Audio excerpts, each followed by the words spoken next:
তো এখন রেচন সম্পর্কে বলতে গেলে উদ্ভিদের রেচন, প্রাণীর রেচন সবটাই বলতে হবে।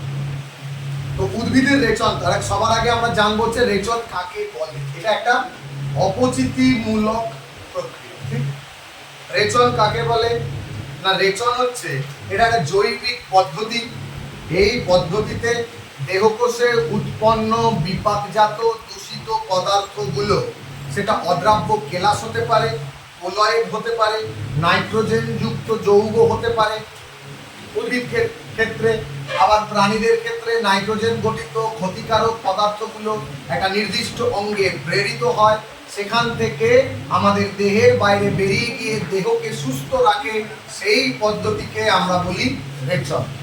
স্বাভাবিকভাবে এখন রেচনের গুরুত্ব হচ্ছে, প্রাণীদের রেচনের গুরুত্ব, দেহ থেকে বিপাকজাত দূষিত পদার্থগুলো বেরিয়ে যায়, না বেরালে প্রাণীটির ক্ষেত্রে ক্ষতি ঘটার সম্ভাবনা থেকে যায়।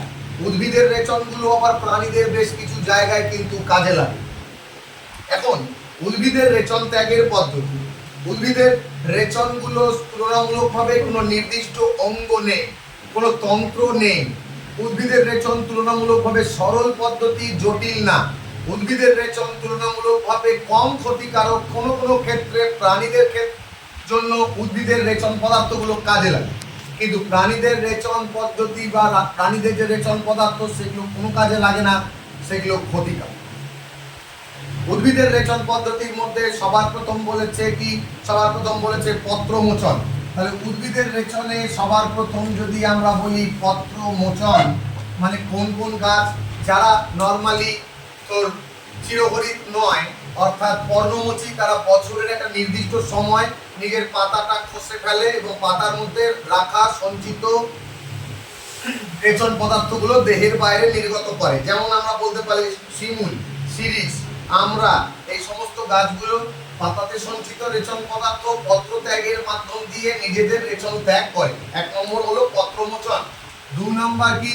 দুই নম্বর যদি আমরা বলি বাকল মোচন। বাকল মানে হচ্ছে ছাল, অর্থাৎ গাছের ছাল, অর্জুন, পেয়ারা, এই সমস্ত গাছগুলো গাছের ছালে নিজেদের কেলাসিত পদার্থগুলো সঞ্চিত রাখে এবং গাছের ছালটা খসিয়ে দিয়ে নিজেদের রেচন পদার্থগুলোকে ত্যাগ করে। তারপরে বলেছে কি না ফল মোচন। যেমন আমরা বলতে পারি লেবু, তেঁতুল, আপেল, এদের কাছে নির্দিষ্ট রেচন পদার্থগুলো ওই ফলগুলোর মধ্যে সঞ্চিত থাকে। ফলগুলো ত্যাগ করে তারা তাদের রেচন ত্যাগ করে, ফল মোচন হলো। তারপরে বলেছে কি না উদ্ভিদের রেচন পদার্থ অ্যাকচুয়ালি দুই ধরনের হতে পারে। এক হচ্ছে নাইট্রোজেন যুক্ত, আরেকটা হচ্ছে নাইট্রোজেন বিহীন, আরেকটা N2 বিহীন। নাইট্রোজেন যুক্ত ও নাইট্রোজেন বিহীন। এখন নাইট্রোজেন যুক্ত যদি বলে তাহলে কি বলবো, উপক্ষারগুলো সব নাইট্রোজেন যুক্ত। নাইট্রোজেন বিহীনটা আমরা একটা একটা করে পয়েন্টে আসি।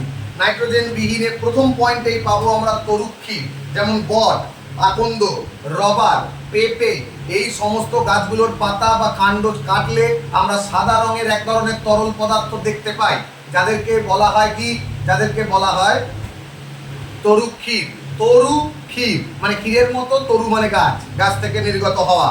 এরা প্রোটিন জাতীয় হতে পারে, এরা গদ, রজন ইত্যাদি হতে পারে।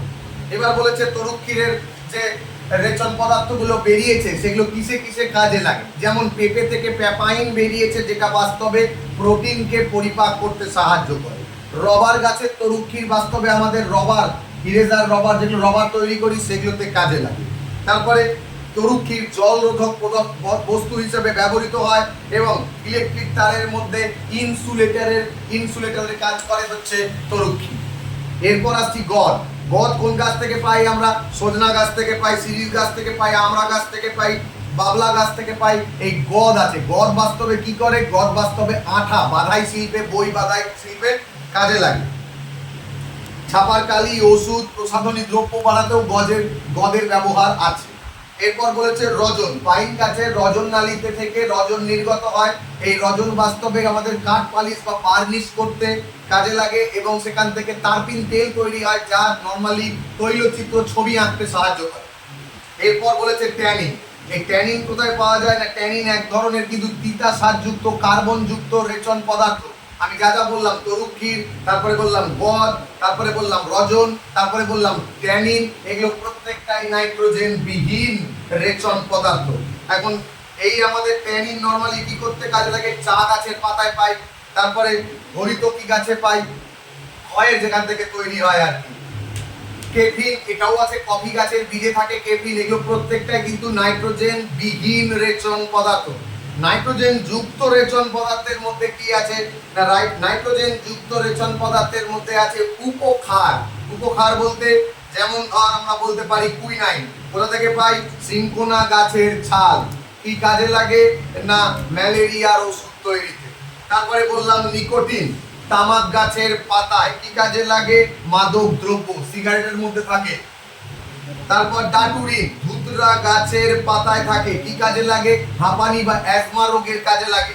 তারপরে রেসারপিন কোথায় থাকে না, সর্পগন্ধা গাছের মূলে। এখান থেকে তোর কি হয় না, উচ্চ রক্তচাপ কমাতে কাজে লাগে। কেফিন, এটা কফি গাছের বীজে দেখতে পাওয়া যায়, নাইট্রোজেন যুক্ত, এবং এটি ব্যথা বেদনাকারী, বেদনা উপশমকারী ওষুধ হিসাবে, এবং জেগে থাকতেও সাহায্য করে। যারা অতিরিক্ত কফি খায় তাদের ঘুম সহজে আসে না।